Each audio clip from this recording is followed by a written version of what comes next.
Locklear, disaster response, and this is for you, the Sound District. This morning you're going to meet David Green, and David owns a home that you're going to be rebuilding. And I'm going to ask David a few questions so that you get to know him a little bit better, and so that you know what needs to be done and how you might help David get back home. David, when the flooding was over, when the rain stopped, what happened to you? What did you do right away? Looked out the door and got scared. Scared? Yeah, all that water. You know, because when I first come out, the evening before, it was like maybe 7, 8 inches in the yard. And when I come out that morning, it was up to the porch. You look around the house and see your cars going out of sight. And I had just got home out the hospital maybe a week. And I had cut 2 of my toes off. And I knew I couldn't go to none of them shelters. So I ended up going to Greensboro, from Greensboro to Virginia. And I ended up there for 2 months, and they cut the rest of the toes off my foot. So they found, what's that? Some kind of infection that it turns into gangrene. And I'm a dialysis patient, and I'm legally blind. And I ended up in a dialysis place in Greensboro to get dialyzed before I got to Virginia. And they said they found that stuff in my foot. By the time I got to Virginia, they called them doctors up there because I had to go to the doctor up there to find me a foot doctor up there. My sister took me. And then they sent me to the hospital for total workup and all that stuff, and it's just one tragic after another until I got back home and got dealing with FEMA and everybody trying to get my house did, and these people that the doctor when they did, I don't know, my heart got full. Just thanking God. Yeah. And when you come back to Robeson County, when was that? I guess I've been back now about 2 months, maybe 3. So you've been in Virginia, Greensboro, and hospitals in both places, and then back to Robeson County. Yes, sir. Where are you living now? They put a FEMA trailer in my front yard, and I'm staying in the FEMA trailer. How long can you stay there? They said FEMA give you 18 months, and they got 6 of them before it got started, and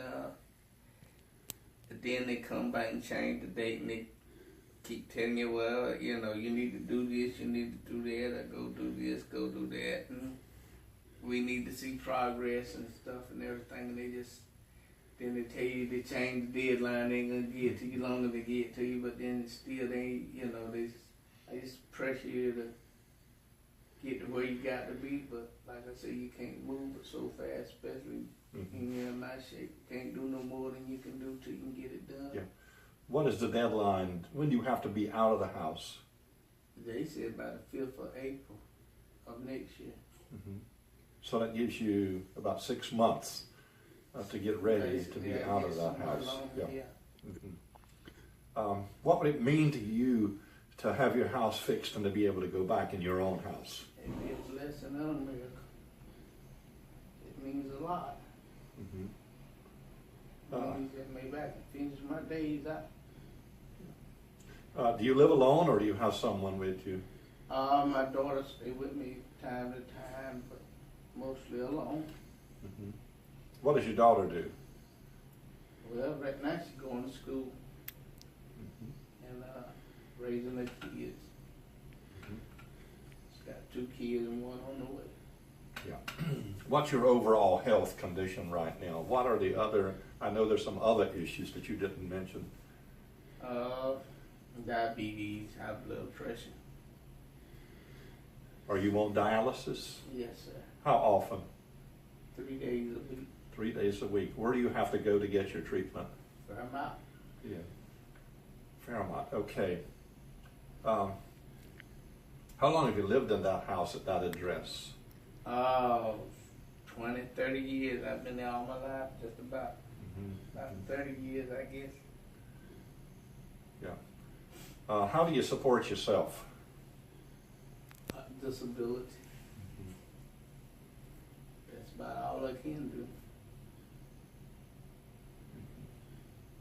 And I'm legally blind. I have very little vision. And you have to depend on someone else to bring you here today. Yeah. I can't move around by myself. Somebody don't take me. I can't go. Now, what is your age, David? I'm 58 years old. 58 years old. How long have you been disabled? It started around '09. It probably hit good by '12, and it's been a roller coaster ever since. Up and down, up and down. Well, we wanted this conversation to get to the people who are going to be raising money and helping to get your house built back so you can get back home. Do you feel good about having somebody support you to do that? I thank God for it every day, for the people that He put in my path, put in my life to help. I praise Him. They just get fooled. The words be there, but they don't come up. Well, David, there are good people that want to help you. And we're going to get this ball rolling very soon now and see if we can't get you back in your home and get you back to some normal lifestyle. Amen. Yeah. Amen. Thank you so much. And Thank you. thank you, Sound District, Thank for you, what sir. you're about to do to help David get back in his home. Yes. And I thank y'all very much. Yes. Y'all's a blessing and a miracle. Thank you, Jesus.